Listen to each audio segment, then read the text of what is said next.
Bien, donc je vais essayer de vous montrer des petites choses encore. Donc je vais essayer de vous montrer mon laboratoire qui est dans mon cellier. Donc c'est grâce à ce petit atelier de montage que j'arrive à faire des choses. Donc je vais essayer d'extraire toutes les interfaces que je compte faire de mon laboratoire. Il faudra un petit peu de budget. Donc je vais vous présenter les sous-titres. Pour faire un sous-titre, il faut une télévision. Extraire l'audio de la télévision. La télévision doit fonctionner 24 heures sur 24. Donc je vous montre mon cellier, il doit être par là. Voilà. Donc là, on voit la télévision qui tourne tout le temps. Il y a un fil qui va jusqu'à l'ordinateur qui est prévu pour ça. Et puis ensuite, on traite le tout et puis on envoie le texte dans la fenêtre qui est prévue pour la transcription. Alors, il n'y a pas d'App Engine pour ce traitement parce qu'il faut la performance. Donc, si je passe par des sites web, on n'a pas la vitesse, on perd la vitesse. Donc, c'est vraiment un montage, je dirais, qu'on ne peut pas vraiment industrialiser, mais qui marche très bien. Donc, il faut le faire sur site avec des câbles et un petit peu de technologie. Voilà, donc j'ai mis un filtre bipass ici pour filtrer les parasites. Ça se passe bien. Donc le résultat est le suivant. Je vous le montre si je peux. Donc côté lecteur, ça donne ça.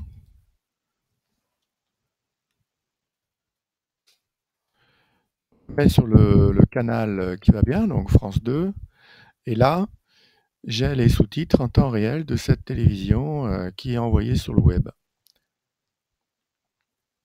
L'avantage d'avoir un sous-titre décalé, c'est que vous faites une pause de 5 secondes sur votre télévision.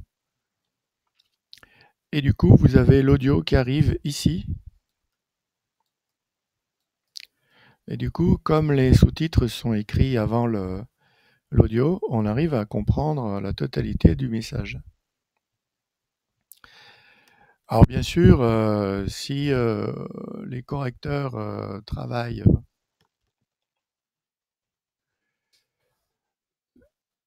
sur ce même canal,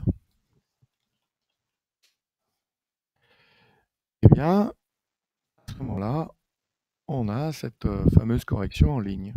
Donc là, je suis en train de corriger les sous-titres de France 2 au moment où ça arrive. Un petit peu plus tôt, puisque l'audio va arriver un peu plus tôt. Je suis en train de corriger, alors j'entends pas l'audio, donc je peux pas corriger. Mais une personne suffisamment rapide pourrait le faire. Et vous avez vu les numéros en fin, c'est les numéros des correcteurs. Donc vous avez autant de correcteurs que de lignes. Donc là, c'est le correcteur 2 qui doit travailler.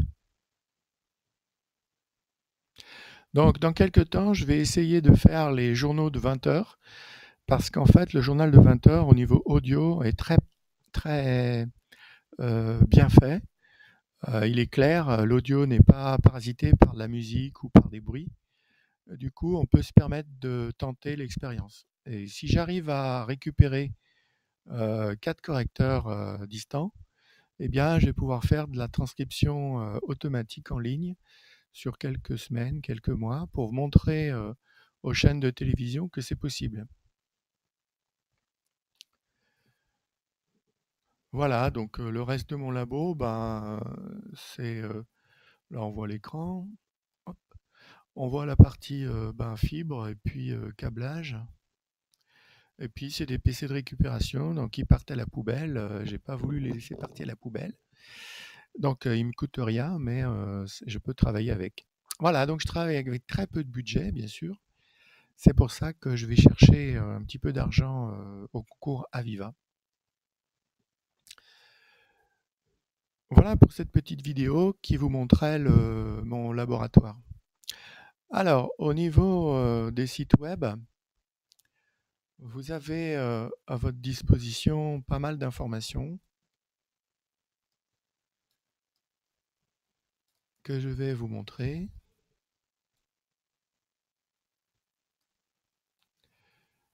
Voilà, vous avez déjà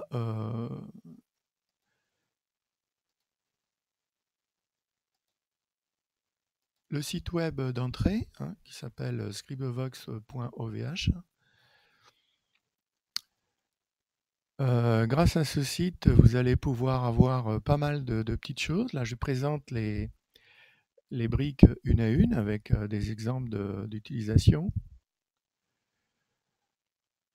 On a le site de production qui va devenir le point d'entrée pour toutes les interfaces,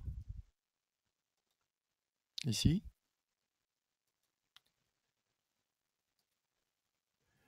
Vous avez 1 heure et demie de vidéo, y compris celle-ci, donc vous allez avoir pas mal de vidéos que j'ai essayé de classer ici. Vous avez le constat, c'est mon interprétation de l'état de l'art aujourd'hui, et puis surtout de toutes les incohérences qui existent. Les 3 objectifs de mon projet, donc informer, c'est ce que je suis en train de faire maintenant. Construire des solutions et innovantes si possible, mais construire des solutions surtout utilisables et faciles à mettre en place. Et puis essayer de trouver de budget auprès des prescripteurs qui seront suffisamment intelligents pour essayer de m'aider. Donc on va voir comment ça se passe cette année. J'ai suffisamment de budget pour travailler 1 année. Ensuite, je ne sais pas.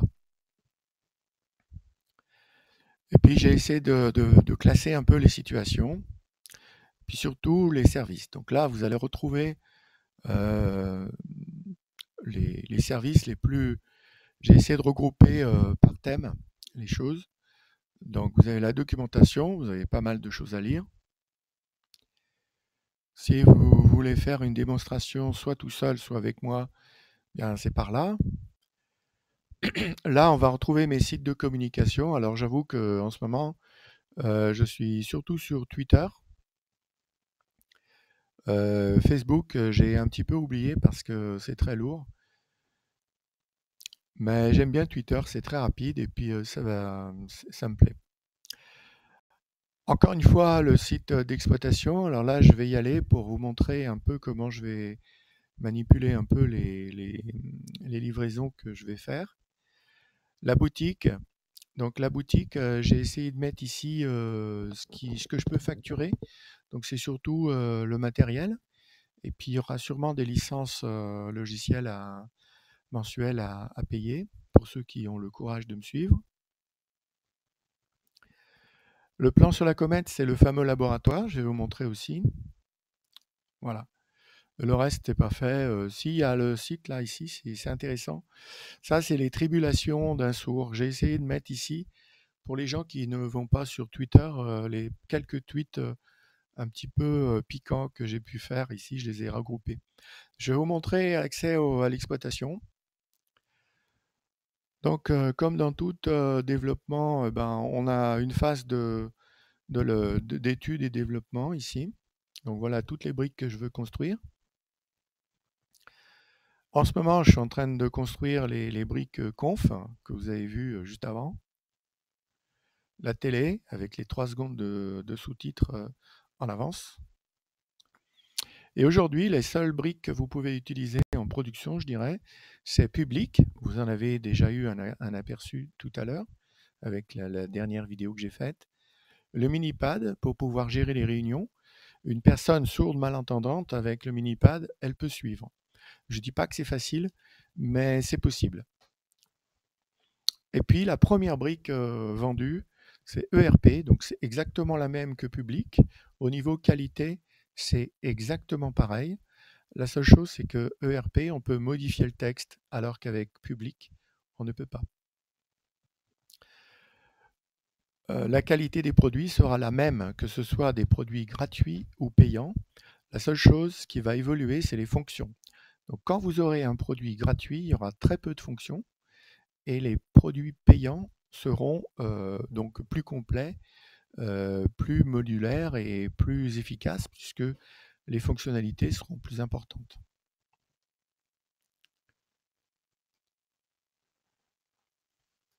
plan sur la comète, c'est en fait la liste de tous les projets que j'aimerais réaliser après avoir récupéré le budget nécessaire. Donc, enlever l'écran, mettre des lunettes. Aujourd'hui, un écran comme ça à déporter coûte 160 euros. Donc, c'est tout à fait abordable alors qu'un Google Glass coûte 1500 $. Regrouper toute la technologie nécessaire dans une petite boîte qu'on pourrait appeler une box. Donc on pose la box, on prend le micro, on parle, on envoie le texte sur le rétroprojecteur et les élèves qui sont là ou les personnes qui sont là prennent leur smartphone et lisent le texte. Donc il y a tout, c'est tout en un. En fait, c'est une boîte où il y a tout en un. Cette même boîte, on pourrait imaginer qu'on puisse la mettre dans une maison de retraite, par exemple, avec deux micros, soit serre-tête, soit des micros bâtons. Deux écrans, un face à la personne ou deux tablettes, hein, on pourrait imaginer des tablettes, euh, par deux personnes malentendantes dans une maison de retraite, eh bien, pourraient discuter. Ce même chariot pourrait être utile si on pouvait mettre de la transcription avec changement de langue, c'est-à-dire français-espagnol, espagnol-français. À ce moment-là, les médecins pourraient l'utiliser pour, je dirais, dialoguer avec une personne espagnole. Personne ne parle espagnol dans l'hôpital. Eh ben, on pourra économiser les frais de- d'interprète. Je vais recevoir un Google Home très bientôt. Donc avec un Google Home plus les lunettes ici, connecté en permanence, eh bien, je serai pratiquement autonome. Donc quelqu'un rentre dans la pièce, commence à parler. Il faut que le micro soit suffisamment puissant. Apparemment, il l'est. Je n'ai pas testé, mais je vais le recevoir d'ici une semaine ou deux. Tout le produit doit pouvoir être contenu dans une clé USB qui est, je dirais, facile à distribuer et à installer sur un PC sans aucune installation. Donc on pourrait imaginer que on plug la clé, on lance un programme et ça marche. Alors là, c'est une boutade. Je voulais pouvoir récupérer les rythmes de respiration pour pouvoir couper les sauts de page et ne pas demander à l'orateur de faire ça. Mais en fait, on va trouver une autre méthode. C'est simplement acheter un petit boîtier clic USB. Donc l'orateur pourra éventuellement cliquer sur son micro et faire le saut de page au moment où il le veut. Donc ça, je vais le recevoir aussi cette semaine ou dans 2 semaines. Je vais essayer de mettre le clic qui soit intégré dans dans les interfaces de transcription. Pour diminuer les coûts, on peut tout mettre dans un Raspberry, mettre le Raspberry à côté de l'écran d'un rétroprojecteur, par exemple. On peut mettre un Raspberry derrière un rétroprojecteur et ça marche. Donc le micro distant, tout devrait fonctionner. On peut aussi changer de langue. Donc on peut, avec la petite borne là, que je vous ai montrée tout à l'heure, celle-ci, on peut faire du multilangage pour pouvoir accueillir dans un hôpital rapidement des gens étrangers. Un car, un bus qui a un accident, il y a 3 Russes, 2 Anglais, 3 Américains, 3 Indiens et l'infirmière qui sait parler aucune de ces langues. Eh bien, c'est 2 heures du matin, on n'a pas les interprètes.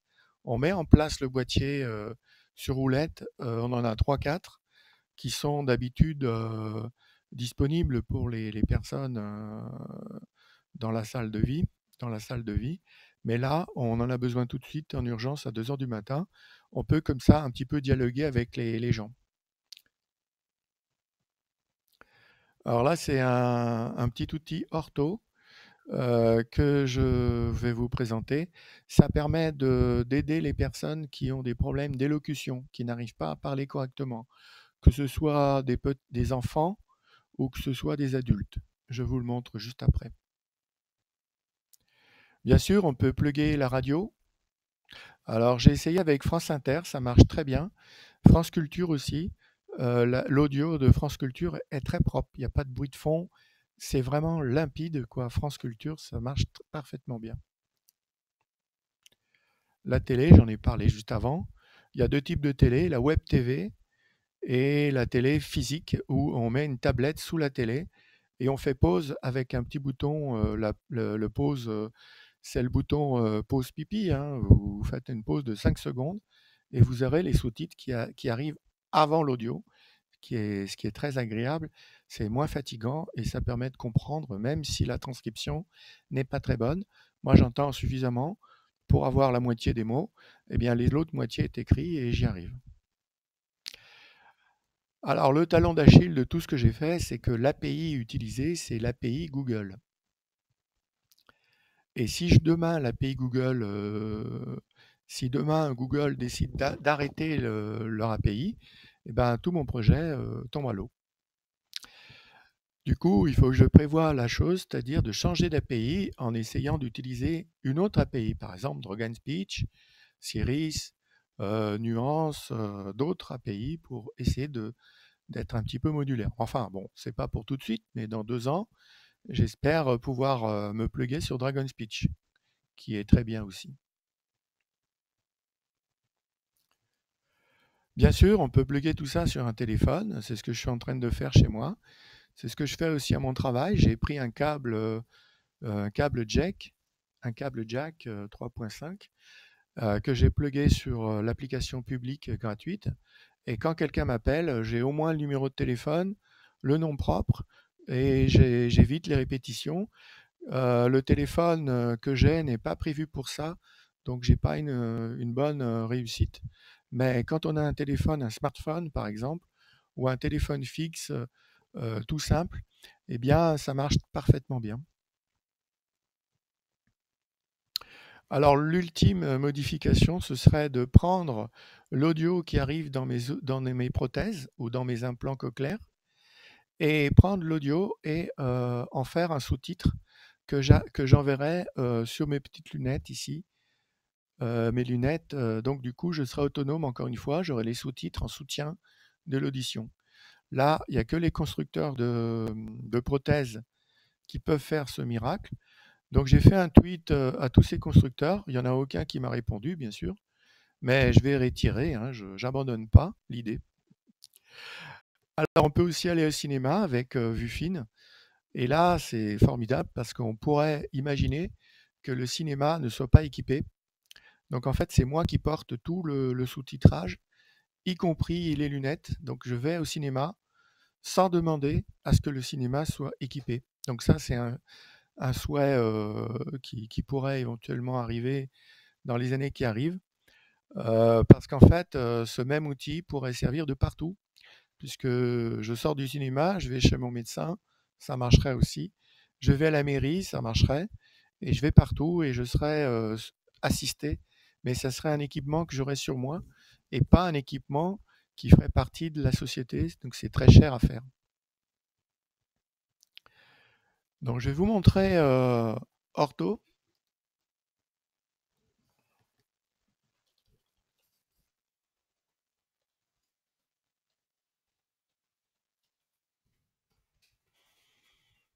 Alors, pendant la séance d'orthophonie, là, je vais couper la transcription et je vais essayer de dire des mots tout simplement. Et vous allez voir ce qui se passe à l'écran. Donc, je suis obligé d'arrêter la transcription pour pouvoir passer à ortho. Donc, j'arrête et je reviens.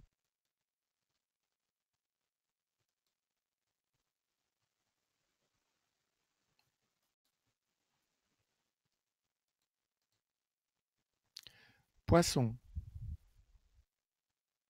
poison, marteau, robot. Passe-moi le sel, s'il te plaît. Je parle à mon père. Je me promène avec mes parents. Maison. Voilà. Bisous. Des bisous.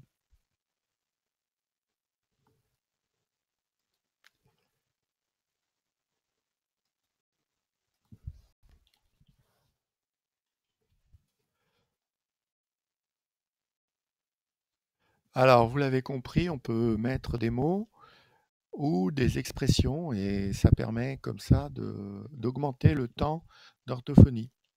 Donc, si le gamin a 1 heure d'orthophonie par semaine, bah, il rentre chez lui, avec ses parents ou tout seul, il s'amuse avec l'ordinateur, il parle et puis il essaye de faire d'afficher les images. Voilà. Un adulte, bon, ça serait un peu différent. Il essaierait de faire des expressions plus longues, des phrases. Voilà. Voilà, j'ai fini pour cette vidéo.